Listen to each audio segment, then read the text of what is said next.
Alright YouTube, we're still at Woodland Cemetery. This is the Johnny Morehouse grave, which I got a separate video of.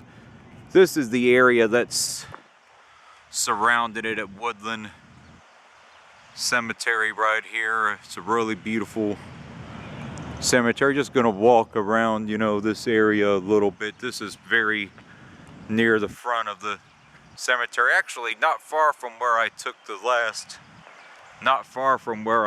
last video at, but this is a really beautiful cemetery. It's around 170 years old. The prices here are very expensive as well. It's around 170, if you get buried in the Lookout Terrace, which is where I took my videos from the other day, it's close to 4,000 bucks bare minimum, and it can go up to 23,000 that part of the cemetery. Obviously, we're not in that part of the cemetery now, but this is not a cheap cemetery. Obviously, what you hear in the distance, that's Stewart Street.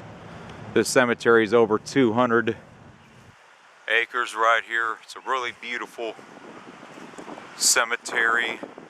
In general, I definitely want to include some of this on my YouTube channel because this is very historic.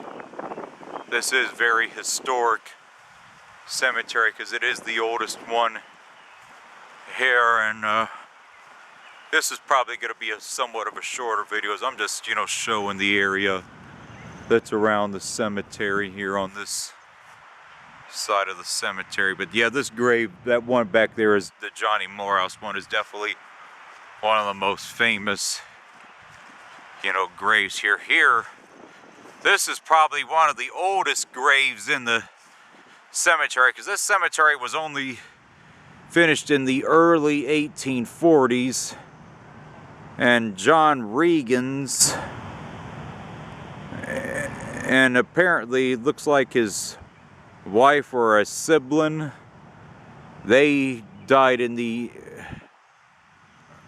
actually, yeah, this gravesite I believe might be indicative of, this cemetery was not established till the early 1840s, but there's been reports that this gravesite was actually in downtown Dayton at being in 3rd, so maybe Mr. Regan's had died, you know, while the gravesite was still there and they moved it here or something. But obviously Elizabeth Ogden Ball was one of the first burials at this cemetery right here. But alright YouTube, we're gonna sign off. I'll be back with another one from here soon.